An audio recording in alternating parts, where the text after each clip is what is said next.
welcome to you all, and thank you so much for being here this evening in the back room. Quickly, I'm Hank Philippi Ryan, your host for this session. I am the USA Today bestselling author of 13 novels, including the newest one, Her Perfect Life, with starred reviews from Kirkus and Publishers Weekly, which has just gone into a second printing. So I am thrilled about that. So as we will start in a couple of minutes, let me introduce our fantastic authors to you right now in the order that I see you on the screen. Linwood Barclay is a New York Times bestselling author of more than 20 novels, including No Time for Goodbye, Trust Your Eyes, which I have to say parenthetically is one of my favorite books of all time, and most recently, Find You First. His next book, Take Your Breath Away, will be out in 2022.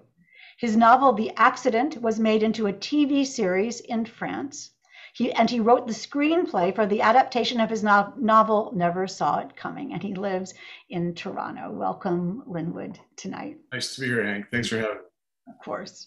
Tamron Hall is the Emmy Award-winning talk show host and executive producer of the popular, nationally syndicated Tamron Hall Show. Formerly of The Today Show, she has also hosted 6 seasons of Deadline Crime on Investigation Discovery. Her first novel, which is out right now, is As the Wicked Watch, featuring Jordan Manning, a news reporter who unravels the disturbing mystery around the deaths of 2 Black girls who may have been killed by a serial killer terrorizing Chicago. Welcome, Tamron, tonight. I know you are all on a whirlwind of book launch, so we are very grateful to have you all here. I'm excited to be here. Thank you, Hank, and thank you to everyone here tonight. Welcome. Wanda Morris, another debut author. We are so thrilled to welcome you, Wanda, a corporate attorney who has worked in the legal departments for several Fortune 100 companies. An accomplished presenter and leader, Morris has previously served as president of the Georgia chapter of the Association of Corporate Counsel and is the founder of its Women's Initiative, an empowerment program for female in-house lawyers. An alumna of the Yale Writers Workshop and Robert McKee's Story Seminar, she is a member of Sisters in Crime, Mystery Writers of America, and Crime Writers of Color. Wanda is married, the mother of 3, and lives in Atlanta. Thank you. Lynne, thank you so much. Welcome, Wanda, and congratulations on your debut. All Her Little Secrets is just killing it. So it's fantastic to see. And I know, Wanda, you have some wonderful stories about how this book came to be in secret. So I want you to talk about that tonight. Lynne Reeves Griffin is an internationally recognized family counselor, public speaker, teacher, and writer of fiction and nonfiction. Her work has appeared in Parents, Psychology Today, Fiction Writers Review, and more. Lynne regularly appears as a media guest expert to discuss contemporary family life and preventive mental health. Writing as Lynne Griffin, she is the author of 3 family-focused novels. Writing as Lynne Reeves, The Dangers of an Ordinary Night is her first novel of domestic suspense, which she was telling us earlier was launched during a power outage which lasted several days. Welcome to the world of publishing, Lynne. That's quite a thing. But first, I'm going to ask a couple of questions in our famous lauded The Backroom 20 questions, which is more like 12 questions, but 20 questions sounded cooler. We have these special random cards, which we are going to ask each of you a question, and we'll just see how you answer them. So we'll start with Linwood. Linwood, what book made you want to be a writer? Oh gosh, it was like, okay, I'm gonna just ignore the question and tell you that it was television that made me want to be a writer. I was obsessed with all these different TV shows, and I wanted to write my own adventures based on them. So more than any single book, it was probably television. That's great. Well, we want to ask you about that. I have to hear about whether it was Ilya Kuryakin, and who was the other one? Napoleon Solo. Napoleon Solo, of course. Well, we'll talk about that. Wanda Morris, what is the best thing that happened to you today? Oh, the best thing that happened to me today. I had brunch with a girlfriend who I had lost contact with for probably about 10 years. And she, I guess with all the launch ballyhoo, she saw me and she's like, what? And so we had brunch together today. And it was absolutely delightful. We picked up right where we left off. So that was fun. Yeah, that's wonderful. That's so touching, especially these days when you do lose track of people. And how much fun to be a fabulously successful author to meet that old friend again. That's nothing better. Yeah, she didn't even know I wrote. So we had a lot of catching up to do. Let's put it that way. That's great. Fantastic. Tamron Hall, where did you grow up and how does that affect your writing? I grew up in Luling, Texas, right outside of Austin. I think the population is around 5,000 people. Oh. And I think it had a huge impact, not only obviously on the full-time job that I have as a talk show host, but this new journey that I've embarked upon. And that growing up where I am from, your life is very much based on respect and dignity. My grandfather had a second grade education, so it's ironic that I write because he could not read, but everyone referred to him as Mr. Mitchell. And that's because of the way he raised his family and the way he kept his head up. So it impacts the way I live my life, but certainly also what I create, including this new novel. That's so touching to think back on that and how our lives have changed since then. It's so interesting. So you all remember to ask Tamron about that when you're in her breakout room. Lynne Reeves, what is your favorite place to write? Oh, I would love to say that it's, sitting at a lovely table overlooking the ocean, or like Karen Dion's beautiful room in the woods. But mine is a cozy little office right down the hall from where I live. And it's something that I just actually redecorated after 20 years of having it be kind of a mishmash corner. My husband helped me to choose all my favorite colors and brighten it up and really make it my own. So it's my own little office at home. Why do you think you felt like doing that?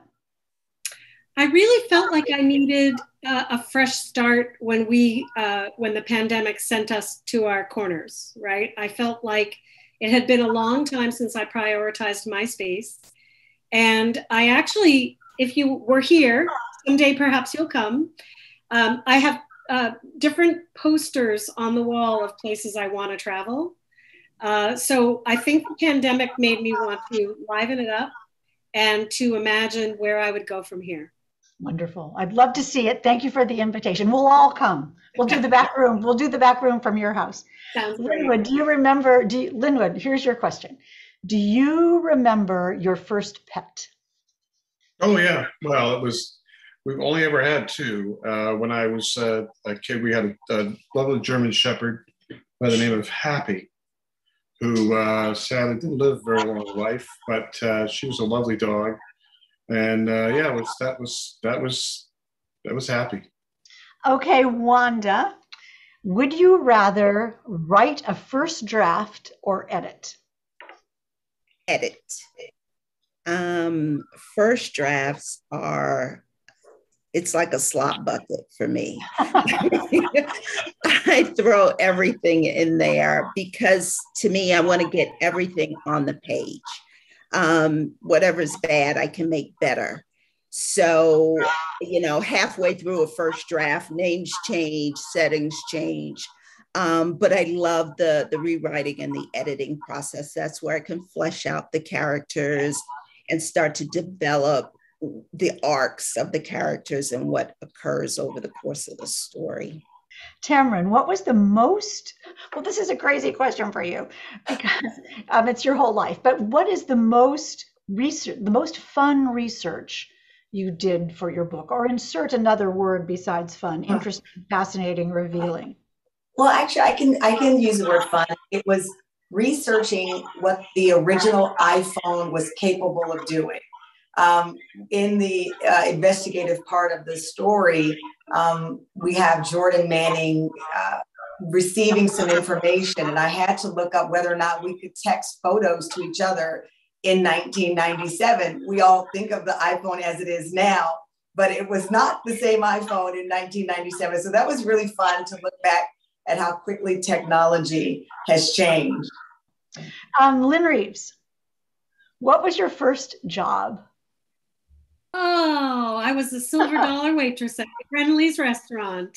Oh my golly, how was that? So Friendly's restaurant in the Northeast was a little sandwich shop.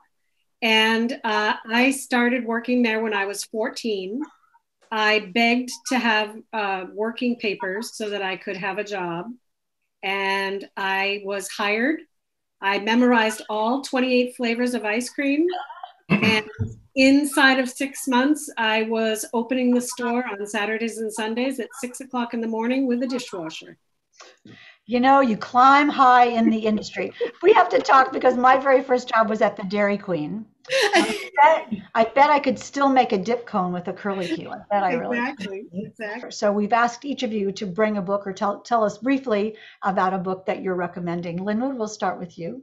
I thought I wanted to talk very quickly. This is The Dark Remains, which is by Ian Rankin and William McIlvaney. And what makes this book really special is that William McIlvaney passed away a few years ago. He was kind of known for his sort of Glasgow noir writing. And when Ian Rankin was a young, aspiring author, you know, he met William McIlvaney, who he just revered, just was in awe of him, and said, you know, I want to become the guy who's writing Edinburgh noir, like you're doing Glasgow noir. And he said, well, you know, good luck with that. And all these years later, this unfinished novel by William McIlvaney, Ian Rankin was asked to finish. And so this book, not just a good book, but it has a great story behind it. Wanda, what book are you recommending? So I am recommending Secret Identity by Alex Segura. Oh. I finished up Her Name is Night, which was very good too, but I wanted to recommend this as well because it's a really cool concept. It's a murder mystery that takes place in the comic book industry. So there are graphics, comics within the book. And it's about a young woman who's off on a quest to find out who killed someone and stole her work in the process of doing it. It's a really That's cool. fantastic. That looks amazing. Tamron, what book are you recommending? The book I am recommending is I, Tituba, The Black Witch of Salem. This book was so transformational for me for many reasons. Tituba was charged with being a witch during the Salem witch hunt in 1692, I believe. And the book itself is based on historical documents, but a fictionalized account of what her life would have been like. It was really inspiring for me with my own book, which was inspired by two cases that I covered in 1997. And Jordan Manning, my character, takes it on this fictionalized journey of what I envision and what I'd hope. Lynne, what book would you recommend? I would love to recommend The 9 Lives of Rose Napolitano by Donna Freitas. And I love family stories, but I also have a fondness for unique structures. And what I adore about this book is that it takes the story of one woman and her relationship with her partner, and it explores all the different variations of what if she did or did not have a child. And there are 9 different examples of how it could have played out. The structure is masterful and you never get confused. It's beautiful. Well, you are the queen of structure. Anyone who reads The Dangers of an Ordinary Night will know that. So leave it to you to recognize a gorgeous structure. Thank you all for that. Wasn't that fun? We hope you enjoyed that taste of what a backroom session is like. But more fun comes immediately afterward. That's when the audience is broken up into 4 breakout rooms, and each author in turn visits each room. We'd love to show you what a breakout session is like, because those relaxed face-to-face conversations between best-selling authors and readers are the hallmark of backroom events. But breakout sessions are never recorded, because what's said in the back room stays in the back room.